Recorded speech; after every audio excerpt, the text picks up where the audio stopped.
Hello வணக்கம் மக்களே. 2024 Olympic start ஆகியாச்சு. டாக் ஆஃப் த டவுனாக இருக்க ஒலிம்பிக் ஃப்ளேமை பற்றி தெரிஞ்சுக்கலாம் வாங்க. Olympic flame symbol of Olympic ancient period and modern பீரியடோட கனெக்டிவ் பண்ணுற விதமாக உலக அமைதிக்காகவும் தூய்மைக்காகவும் அப்புறம் நிம்மதிக்காகவும் நட்புக்காகவும் நம்பிக்கைக்காகவும் முற்காலத்தில் ஆரம்பிச்சிருக்குங்க. கிரீக்கர்களுக்கு நெருப்பு தான் ரொம்பவே புனிதமானதாகவும் இருந்துச்சு.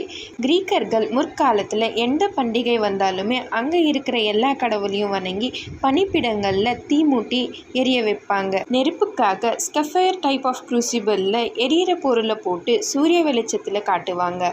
அடிக்கிற வெயிலில் சூடாகி நெருப்பும் பற்றிக்கும். இந்த ப்ராசஸ் ஒலிம்பியா கிரீக்ஸ் எரா டெம்பிளில் ஒலிம்பிக்ஸ் நடக்கிற சில மாதங்களுக்கு முன்பே ஃபயரை கேரி பண்ணி ஒலிம்பிக்ஸ் நடக்கிற நாட்டில் லைட்டனுமே பண்ணுவாங்க. இந்த ஒலிம்பிக் ஃப்ளேம் ஒலிம்பிக் கேம்ஸ் ஆரம்பித்து நடந்து முடிகிற வரைக்குமே லைட்டிங்கில் தாங்க இருக்கும்.